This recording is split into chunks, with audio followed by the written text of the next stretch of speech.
Hi, everyone. Welcome to the Riot Lunch and Learn series, the place where we feature all of Riot's partners. My name is Caroline Griffin. I am Riot's Director of Operations, and I'm super excited to have Aurora Group and PUI Audio with us today. A couple of quick reminders before we get started. Please do keep yourself muted throughout the presentation. If you have any questions, please do use the chat box and we will make sure to hit all of your questions at the end. Aparna, Sproelich from Aurora Group and myself will be monitoring that chat box. As you may have heard, this session is being recorded. It will be posted to Riot's YouTube channel and then shared out to the meetup group where you found it. The best way to view this presentation is in speaker view. That will give you the screenshot of the slides and then the active speaker. And those are all of the reminders. But without further ado, I know you are here to hear the presentation on Be Heard, Discovering the PUI Audio Simulator. So I will hand it over to Aparna Sproelich with Aurora Group, who will then introduce our guest speakers from PUI Audio. Thank you for being with us today. Thank you, Caroline, for that kind introduction. We at the Aurora Group have been supporters of the Riot for many years, and we appreciate all the good work you do and your team do for the industry. As Caroline said today, today's Lunch and Learn will feature PUI Audio. Before we get into the presentation, I'm going to tell you a little bit about the Aurora Group. The Aurora Group is a manufacturer's representation firm with over 30 years of experience in electromechanical components for all types of applications. You can see here, we are located in 5 geographic areas on the East Coast. Our particular group is located in the Southeast. Our team is committed to facilitating electromechanical component solutions, and we do this by supporting in a technical advisory role as well as supply liaison. We strive to assist and guide in solving technical challenges by offering new and existing component solutions to engineers and teams. Most of us on our team have years of experience and have technical or engineering backgrounds. On our team in the Southeast, we have Bob Kirkland, Ken, and myself covering the Carolinas, Bruce covering Tennessee and Alabama and Mississippi, and Karen covering Georgia. And of course, Kathy is our inside sales manager. Some of you in the audience might already know us or have seen us around. We support and advise on a variety of components such as transformers, magnetics, capacitors, crystals, batteries, connectors, touchscreens, power supplies, and audio components, of course, fluid flow switches, sensors, abrasion protection tubing, mechanical components, heat sinks, extrusions, all kinds of mechanical parts. And we serve a variety of markets, of course, IoT products, aerospace, medical, telecom, lighting, computer, automotive, automation, pretty much anywhere electronic and mechanical components are used. Here's a quick glance of the manufacturers we currently represent. We also participate and have been involved with many trade shows in the area, of course, pre-pandemic and somehow on Zoom and Teams and virtually. And finally, we work with all the distributor channel partners, and you might see your favorite distributor on this slide. In today's presentation, we will focus on PUI Audio. PUI Audio offers a large variety of top-notch choices in audio devices, from indicators to high-end speakers and microphones, and they have fantastic engineering support.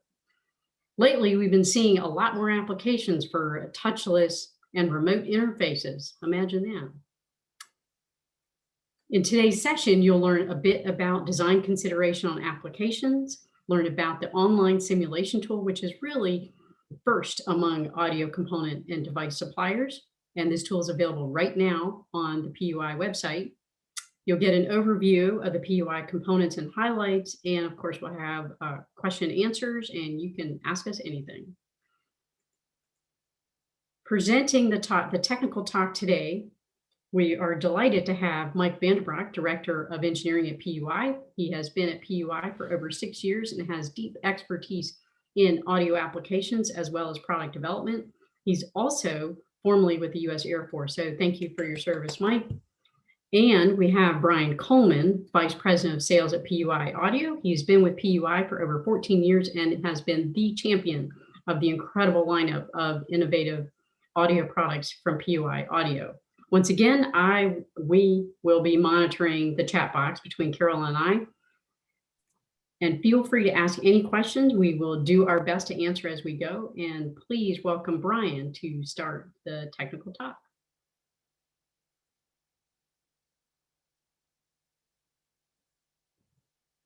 Thanks, Aparna, and thanks everyone for joining us today. I think actually I think we're gonna lead off with Mike, right? I think.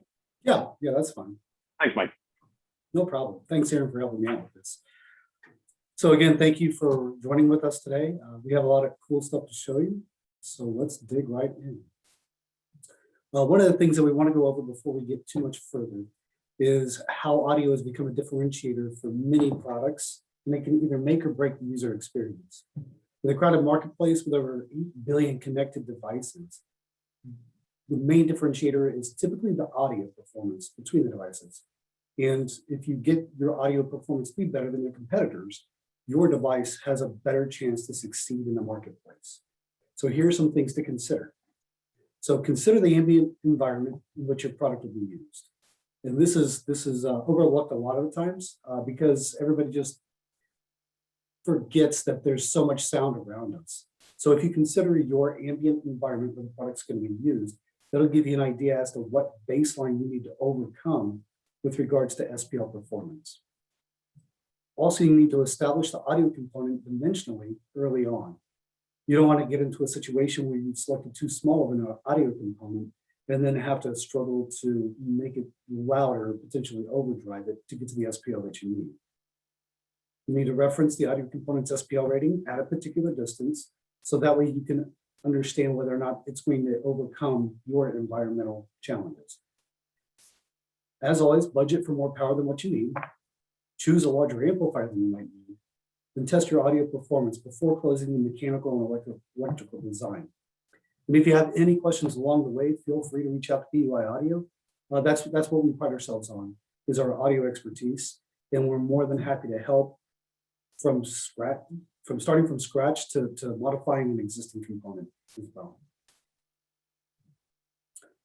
Some other factors to consider for designing an audio.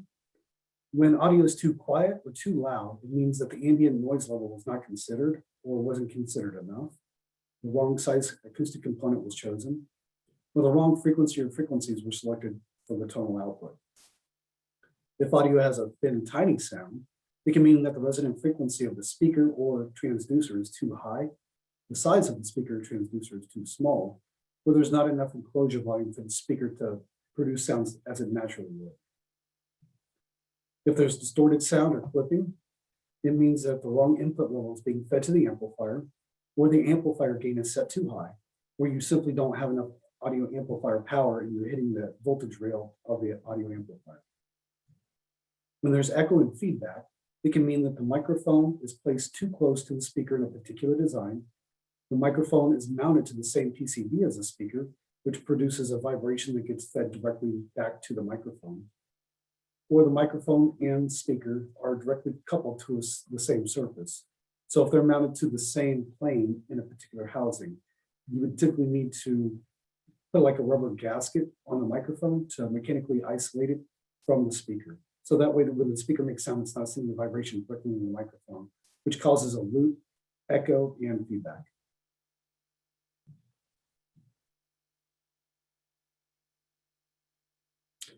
For audio products, we still offer the legacy piezo benders. They're the easiest, simplest product to drive, and they can generate a high SPL with relatively low voltage and current consumption.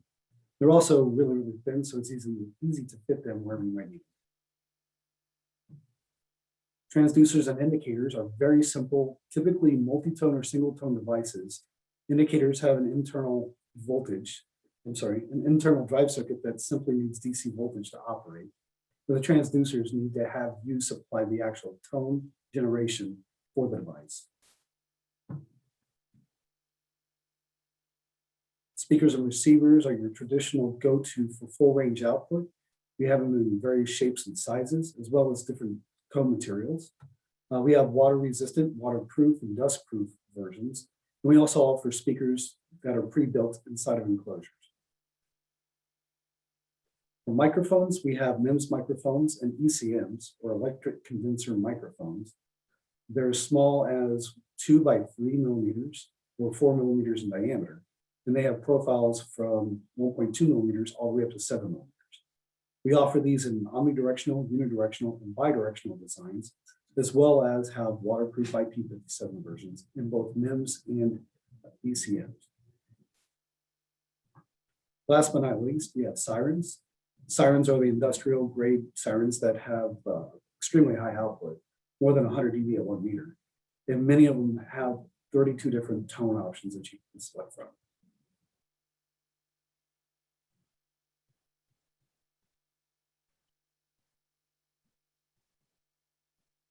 Great information. Thanks, Mike. So I did want to spend a few minutes here to touch on some applications. PUI Audio offers a customer-centric approach to innovating solutions that are tailor-made for a wide range of applications, many of which you see on the screen. Strategic partnerships we've developed over the years with medical, industrial, security, and IoT manufacturers have placed our audio components into products you use every day. While not a laundry list, this is a representative grouping of real-time applications we are currently supporting today. Pumps and defibrillators in medical, security, retail alarms, metal detectors, glass break sensors, et cetera, all the way down to things you use in your consumer life, wearable devices, GPS and navigation, home security systems, Bluetooth and wireless. Regardless of the application, PUI Audio has the ability, as Mike said, our engineering support, our product depth, all those things make us the appropriate solution for many applications. Moving into some specifics, we'd like to share with you some of the examples of some more recent projects we've worked on. Starting with a couple of medical applications. This one is a contactless patient monitoring device. This touchless stethoscope system is designed to allow physicians and nurses to listen to a patient's heart, lungs, and other internal organs from a safe distance, in some cases even outside of the room, to better prevent transmission of disease. Our recently introduced HD microphones were the perfect solution to this need. We also helped a medical customer customize their enclosure to maximize the performance of a microphone in a new telehealth system, which allows a doctor and patient to interact virtually in the same manner as they would in an office visit. By directing the patient on what to do with the device, they can virtually listen to heartbeat, lungs, and abdomen, examine ears, nose, mouth, throat, and skin, as well as measure body temperature and blood oxygen level, all remotely. A highlight industrial project is with a manufacturer of electric vehicle charging stations, working with a very short design window and the need for an audio device to meet some intense requirements in an outdoor setting. Our engineering team worked to modify our recently introduced 32 millimeter high power speaker to produce a sound loud enough to overcome ambient noise and be able to withstand the high temperatures of an enclosed outdoor unit. In the world of safety, we helped with the design on a breathing support system for firefighters. We engineered a custom solution using a biomorph piezo device to produce alarm sounds across a specific frequency span with required SPL outputs as high as 112 dB, averaged over 30 seconds. Mike, if you wouldn't mind, can you spend a couple of minutes to share some technical insight on what a biomorph is and what benefits are? Absolutely.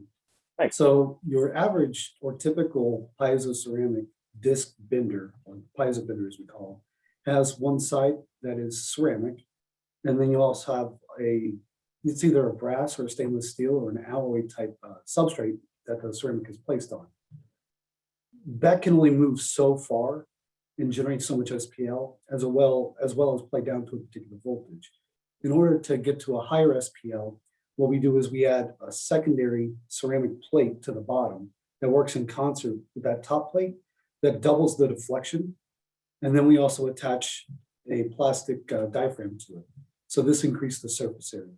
So we double how far it can move vertically if you were to look at it horizontally.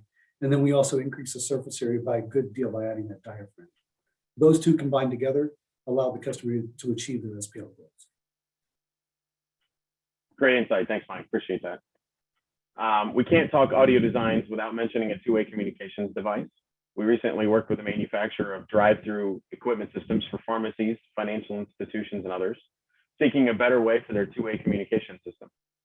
Through several interactions with the customer, including an on-site visit by their engineering team to our facility in Dayton to work directly with Mike, our engineering group developed a custom speaker with a specialized frame and enclosure to optimize the design. Finally, in a consumer oven application, we recently worked with a customer on their design of a high-end oven control board with a speaker used for audible notifications. Working through several trials in Dayton, we were able to determine that the performance of our 20mm surface mount speaker was best for the application.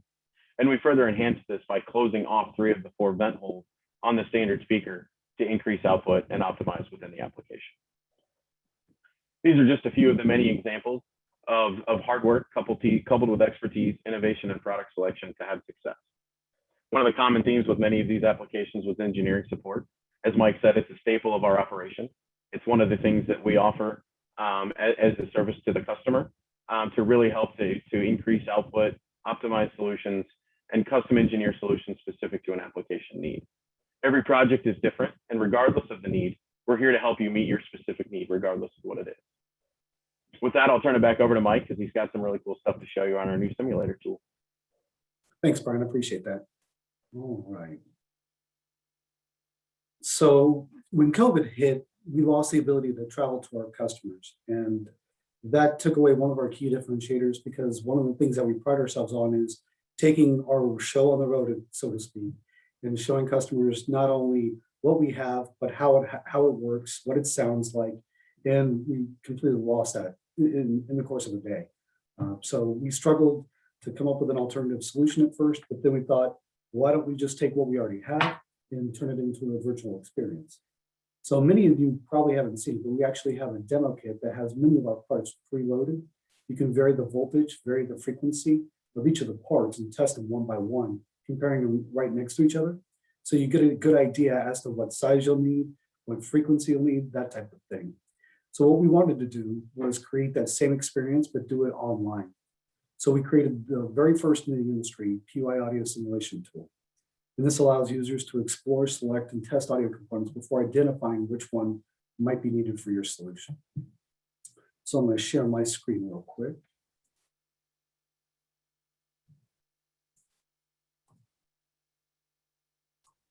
So here I've gone to simulator.puiaudio.com.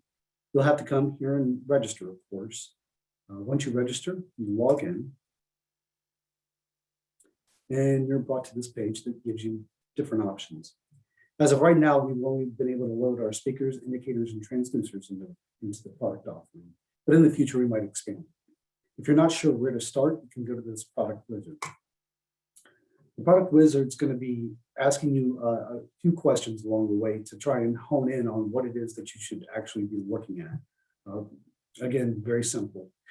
So voice or music, that's probably going to take you down the path of speakers, where tones is going to take you down the path of indicators and transducers. And then we split it up by asking if you're going to supply your own tone generation circuit, or if you need to just supply DC voltage and use a parts internal tone generator. After that, you can select how you're going to want to mount the indicator in this case. Surface mount is really popular. So this brings up 4 of our surface mount indicators. Click on any one of those, and what you will see is this bar over to the right. And you'll see that the frequency is grayed out. The reason for that is that indicators are a fixed frequency. So you're only going to be able to vary the voltage. Hit play, and it's going to give you the specific sound that this particular part makes. You'll also see the voltage range that you can adjust. That's going to give you the limited amount of increased audio that you get by increasing the voltage. You can also drop the part into your cart by hitting the save. Then in the menu, you can go to your cart, do your saved parts, and then you could put in basically what you would need to build for a quote or find a distributor. Going back, looking at speakers now, as you can see, this frequency has changed.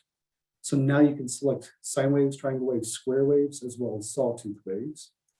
I'll just do a square wave here. And what we've done is we've preloaded the frequency response of this particular speaker into the simulator. So you'll be able to hear how this particular speaker reacts to the change in frequency.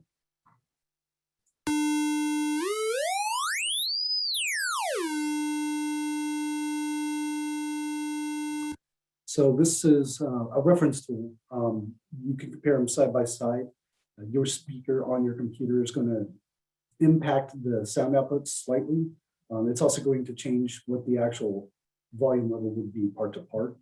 What we have done is we basically referenced these against our loudest part, which is a 66 millimeter speaker. In the future, we're looking at building a reference speaker, USB reference speaker that would be plug and play as well, to give you a more actual, this is what the part would sound like. And we're hoping to do that within the next few years. The specifications are down here as well. Again, you can request quote, find distributor. And then you can also ask an engineer.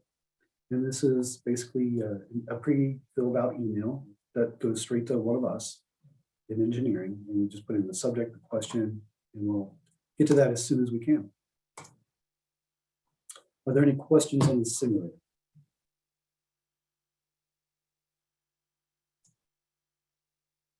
Not yet, Mike. Okay. Well, let's talk some new products then. Thank you, Aaron.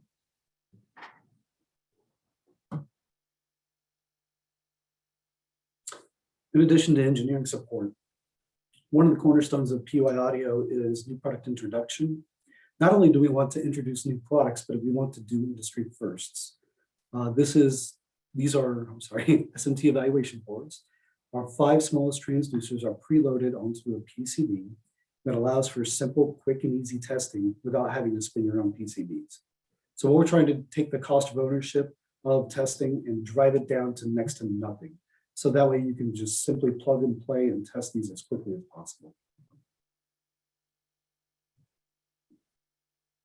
Another industry first are waterproof MEMS microphones with gaskets pre-applied.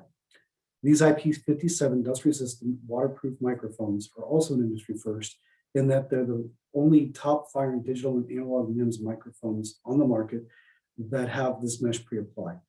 Otherwise, you would have to basically go find your own mesh, apply it to the microphone, and then gasket it. So we're trying to take a step out of the process. These are ideal for wearables, still feature the industry leading plus or minus 1 dB consistency that our MEMS microphones are known for, and have flat frequency response down to 20 Hertz. Building on the success of our industry first maximum integrated DSM ready speaker, we've launched a 20 by 20 by 7 millimeter speaker that features our most powerful 15 by 11 speaker. And it's capable of generating over 100 dB of output while offering plug and play operation with smart amplifiers from companies such as Texas Instruments, Diodes, and of course, Maxim Integrated.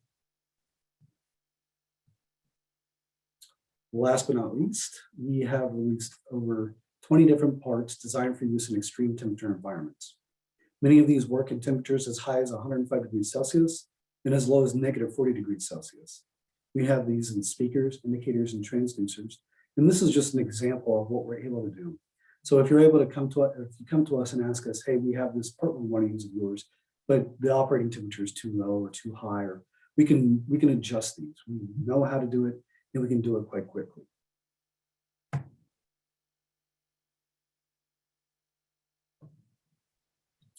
All right, so right now I am going to turn off my video filter so I can show you some examples.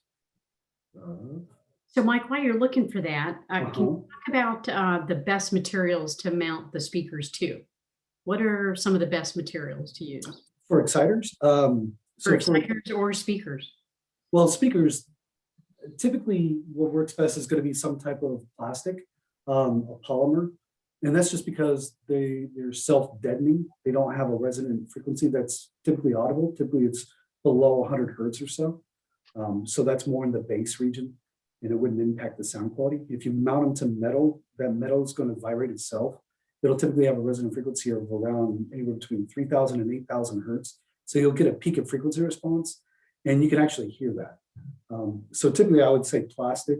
For years and years and years, the hi-fi industry has used MDF, HDF, basically particle board, or just any type of multi-layer substrate, if you will. I've seen people, I'm sorry. For the speakers. For the speakers, yeah, absolutely. For the exciters, what works best is a honeycomb type material. If you think about cardboard, but made with aluminum, that works really well because it transfers the sound from the inside of the housing where the exciters are kept to the outside. And it does so with very low loss. About indicators. Oh, indicators and transducers. Transducers. Yeah, those are inside the product, so the product material doesn't matter so much. So just to the PC board and then mount the PC board and you're good. Absolutely, yeah. So I'm going to turn off my virtual background so I can actually show you some parts that we made.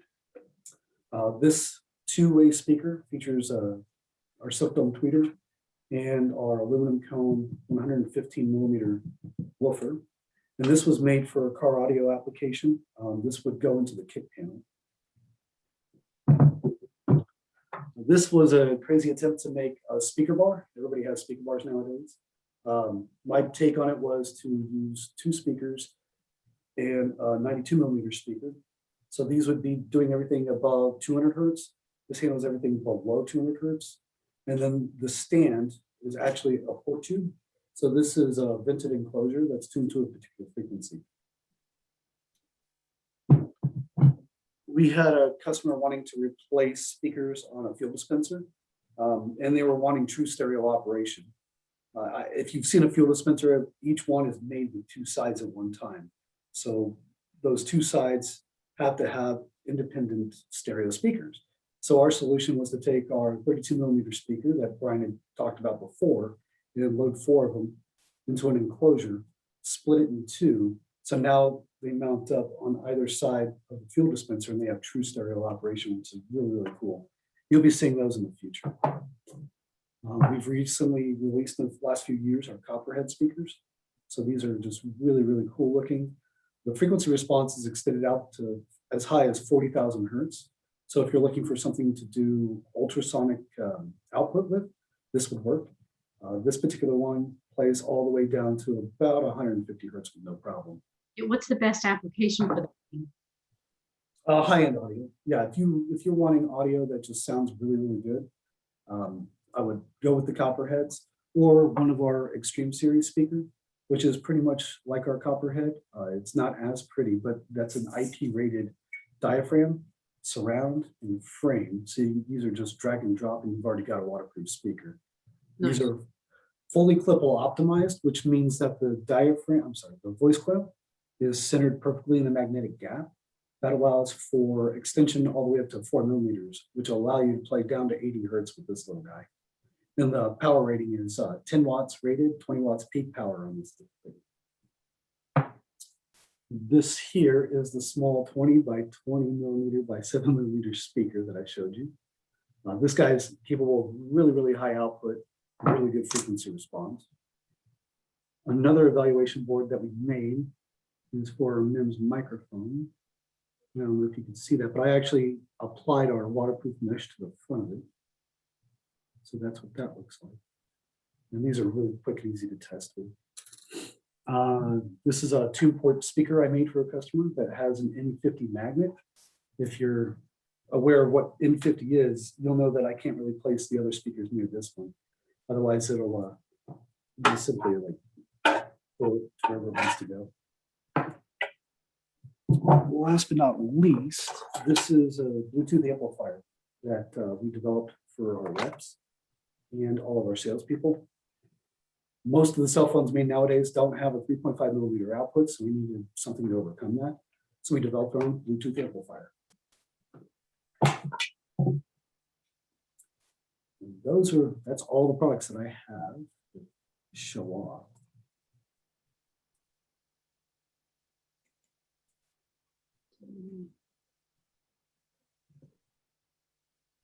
All right. I don't see any questions coming in yet, so You must have done a very good job. But one of the things that I also wanted to mention was future MPI. So we're looking into doing haptics. We've done haptics in the past. We're going to bring back some of our legacy haptic products because there's still a place for them in the marketplace. We're working with our vendors to develop piezo haptic transducers.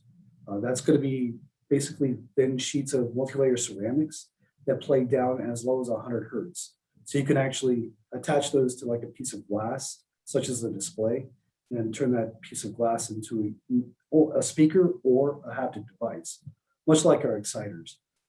Exciters can also be used as haptics, so you can't see that. So, Mike, we've got a question here from class. He's asking, how many watts is the amp? So this one runs on 4 AA batteries. So that's only giving me roughly like 6 volts max. So you're probably only going to get like 2 watts after everything's all said and done. We haven't discussed bringing this out to the market yet, but if we do, I'd probably substitute it for, I'd probably use 8 AA batteries and probably try to get as much as 10 watts output. We do have our amplifier board. That is our AMP2X15. Let me share my screen so I can actually just go to our website and show you. What was the number again? I'm just going to go to our website. Oh, okay. Yeah, that'd be good. I see the other question here from, let's see, from David saying, can I review this webinar? Absolutely. The link will be sent out probably later today or tomorrow. And we'll make sure that everybody who registered will get a link to this webinar. Go ahead, Mike. Yeah, no problem. So if you're in the need of a good reference quality amplifier, our AMP2X15 is one of the best in the market. It's very affordable and it's available at DigiKey, Mouser, and I believe Avnet as well. I think they stock it.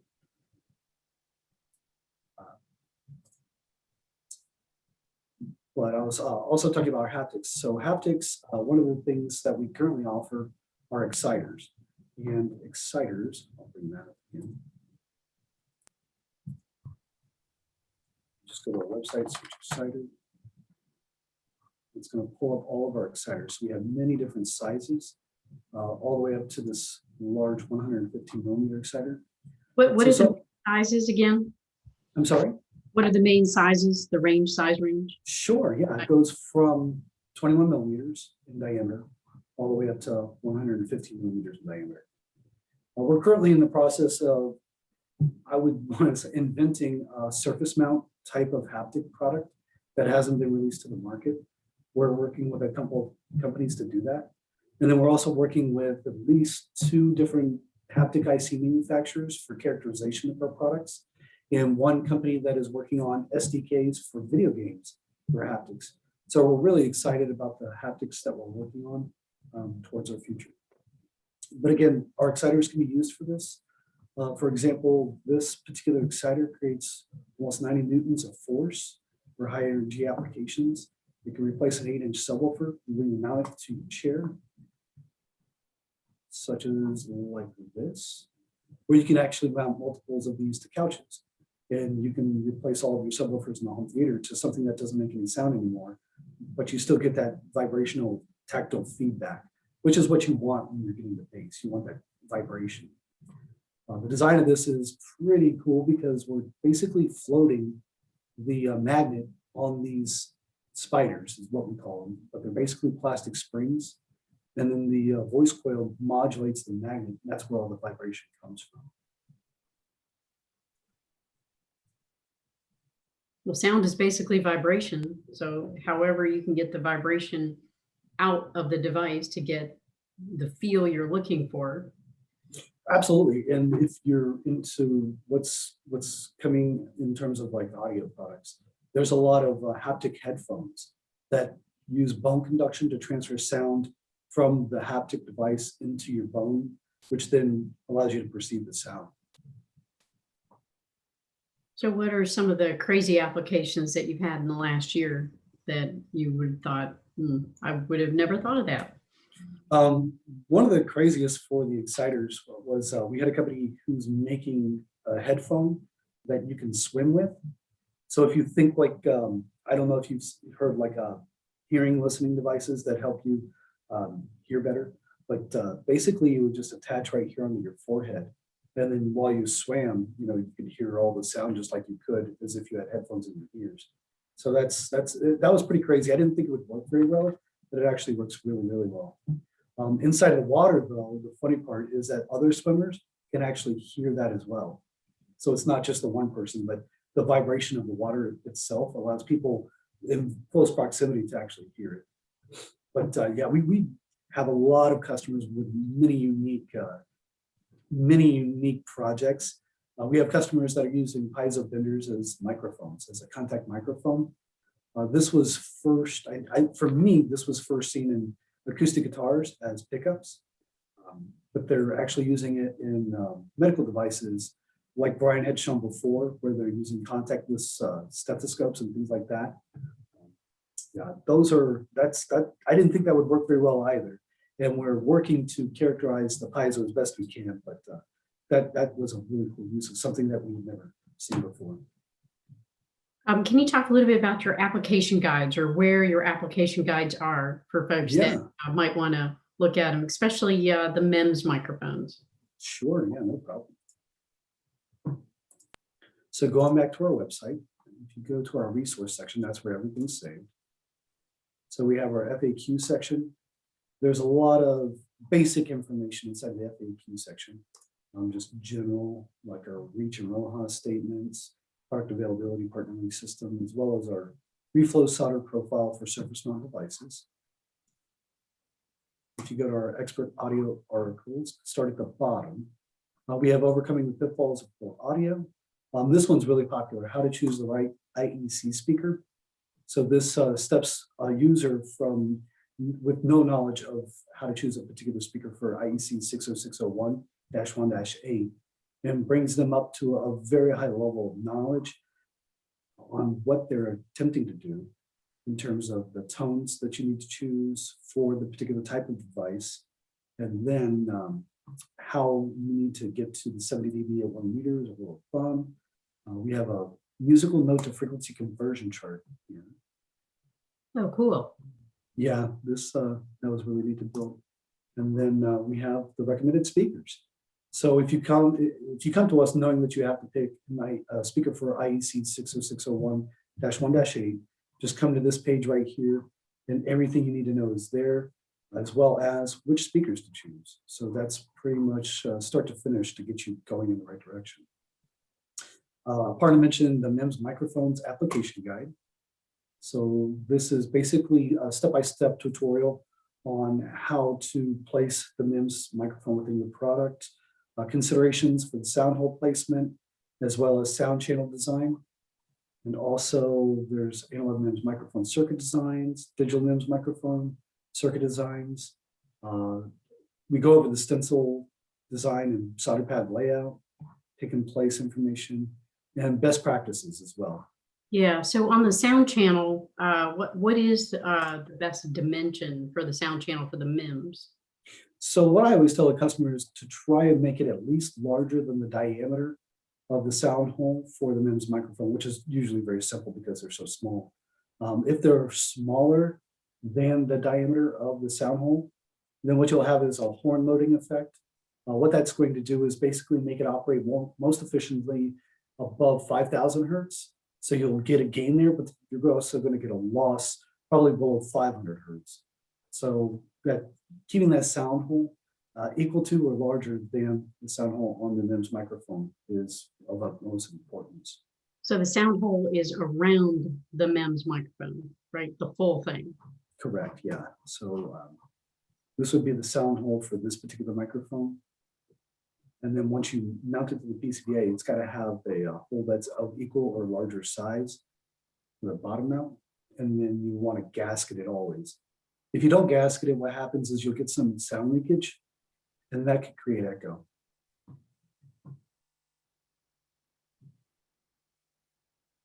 And then we also have just choosing the right microphone. And what this goes through is step by step the types of different microphones, such as a dynamic microphone / speaker, the sample frequency responsive one, where they might be used, We go into how ECMs are made, the design of them, typical frequency response, typical drive circuit, and then we start to explain MEMS microphones. And then after that, we get into sensitivity, how sensitivity is determined, dynamic range, signal to noise ratio, polar patterns, what type of effect it's going to have. So a bidirectional is also a noise canceling microphone. What these do is in a high wind environment where typically the wind's going to create noise at 80 hertz, you would want to choose this, create a direct sound path from the rear to the front. And then just basically the air moving against the front of the diaphragm of the microphone meets the air moving against the back of the diaphragm of the microphone. They cancel each other out. So you'll typically get very low frequency response, below, I'd say 500 hertz, but 100 hertz for sure. And that'll help get rid of that wind noise. So we have a question here from David on a topic you talked about earlier. It has to do with in case of protection of water or other contaminants, what is the solution for this? Not reading this properly. No, it's fine. So I think I know what he's getting at. And there's a couple of different products on the market. I know that Gore makes products. They call them acoustic membranes. So the Gore products, acoustic membranes, Donaldson makes them as well. We have customers that will actually even put a silicone sheet in between a speaker and the sound hole. Doing that's going to greatly affect performance, frequency response, and SPL. So that would be a last case type of consideration. But typically I'd point you towards a product that already has the materials and glues used that are going to just give you that protection. Then you just mount them properly. Once they're mounted properly, then you're going to get your protection with water, protection against water and dust. There are not many transducers that are IP rated, but we are working on that. We do have a line of indicators that are IP rated. So typically I would say start out with an IP rated part, just, get that out of the way. And it's pretty simple from there. Otherwise, you would have to use an acoustic membrane. Yeah, David, if you have additional questions, go ahead and put them in the chat box, and we can send you more information on that. And I think you're talking specifically about MEMS for protection of the whole, right, David? And then Ken asked a question about exciters. Talk about exciter applications. Yeah. Why you would choose an exciter to replace a speaker. So a lot of our customers who use speakers in an outdoor setting have to have some type of sound hole to allow the sound to escape their product. What this allows for is water to get in. So that's the first problem. Dust to get in. That's the second problem. And or people are bad sometimes and they'll damage the speaker. They'll just go in and try to cut it out or something of that nature. So most of the customers that choose exciters are really happy that they can just deliver a completely sealed unit, and the exciter turns the whole product into a speaker. Of course, that's going to be size limited. Just everything audio is about surface area. Exciters have to move quite a bit in order to create sound. So the larger the product, the better. The thinner the material, the better. But do you have a demo on your side? I'm sorry? Do you have a demo of the exciter on your side? Mike? On our site? On your side, like with you in hand? I do not have one with me right now, but I believe there are videos from DigiKey that feature the exciters. We can get that information out there. Yeah, definitely. Yeah, we have a fabulous kit. Of course, I don't have that with me right now. Let's see. Do I have any other questions? Don't have any other questions right now. How much time do we have? Let's see. Where are we on the time? Oh, we got about 15 minutes. Was there any other features we want to show off from the PUI site or any other applications? We do have white papers on our website. These are actually really important. So design of the Helmholtz chamber. So a Helmholtz chamber, the best way to think of this is the tune port enclosure for a subwoofer. What they're doing is they're taking advantage of a given air spring inside of an enclosure tuning it to a particular frequency, and it assists the speaker with the subwoofer application in creating additional sound below the resonant frequency of the speaker. Now, where we use Helmholtz chambers at PUI Audio mostly is going to be inside of transducers. So what this Helmholtz chamber white paper is going to help you with is taking a piezo bender and then optimizing a housing for it to create the most SPL. Kind of make also- your own speaker. Absolutely. Well, in transducer would be the best way to think about it. Yeah. Yeah. We have an overview. This is very, very simple, but we have an overview of drive circuits for electromechanical transducers. And let me see. So I saw a question come through. Yeah, there's another question that came in. What's the best MEMS speaker tester? MEMS microphone. So we use B&K and we use a listening system. At our factory, we use it's an Asian, it's not really available in the United States, but it's an Asian system. And it tests from 20 hertz to, I believe, 100,000 hertz. So that way we're able to characterize ultrasonic performance on our MEMS microphones. But here in the States, we use B&K microphones for reference microphones, reference speakers. And then we use listening sound check for our testing.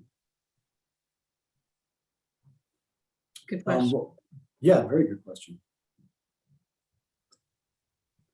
The software is available through listening. And then last but not least, on the white papers, we have PUI audio exciters. This just goes about the design of the exciters, taking you back through how speakers are made, how an exciter is basically a speaker without the frame, without the diaphragm. It shows you the dispersion pattern of an exciter versus a typical speaker, where it's true 180-degree dispersion, where speaker is usually about 80 degrees. We show you the mounting side, the different frequency response based upon the substrate that they're attached to, how to read the specifications on SPL, this placement, comb filtering. So if you place an exciter in a particular spot that is exactly half of the dimension, you're going to get these cutouts in the frequency response because you get comb filtering. Basically, the panel's fighting against it. Now on the exciters, they have that adhesive. So is it recommended to just only use the adhesive, or should there be a clamping mechanism, say on a vertical surface, or if it's mounted upside down? That's a really good question, Aparna. Thanks. So we do have 3M VHB to attach the voice coil of our exciters to any of your housings, and that can work really well.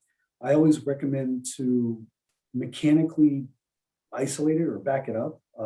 Just you want to try and take as much mass off of that 3M VHB as possible, especially in products that are going to be shock tested. On most of our exciters, we will have a threaded portion right in the back of the magnet, and that allows for the attachment of a mount. And that mount can help alleviate the mass off of the VHB and give you years of service without any problems. Great questions. Let's see. Here's a question that just came in from Darnell. I saw you're scrolling. That was a keyboard, and I noticed a frequency converter. Where is that located? Do you want to pop back on the website? Yeah, that keyboard. absolutely. That was kind of cool too. I was going to ask about that. So that's on the IEC page. So if you just go to PUI Audio Resources, Articles, it's going to be towards the bottom. So if you go to IEC page and then look for, there's a hyperlink right below this tonal chart right here, musical note to frequency conversion chart. So I'm going to take this and I'm going to drop it into chat. Yeah, that's awesome.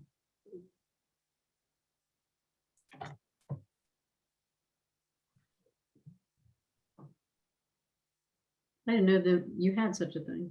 You know, when we first got into IEC 60601 customers, they knew what tones they needed to use as far as the notes.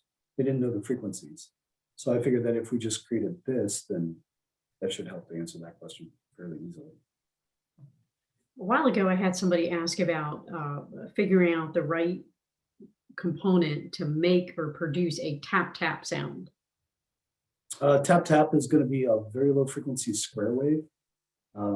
We've had customers in the past just basically do ticking sounds. So it'd be like basically just hit it with a square wave for like 2 hertz, like a 2 hertz square wave, and then like adjust the duty cycle to get the taps to however you want it to be. But adjusting the duty cycle will change the frequency somewhat, but it's usually a low enough frequency won't matter so much. Okay, great. Well, we're at the QA and ask us anything question. If anybody else has any other questions. Oh, one more question came in. What equipment oh, you already asked that for testing MEMS microphone. So we already asked that. If anybody has any other questions, we'll stay on a little bit longer. We have the time for another 10 minutes. If not, you can feel free to ask us anytime. You want to put up our, let's see, put up our email address.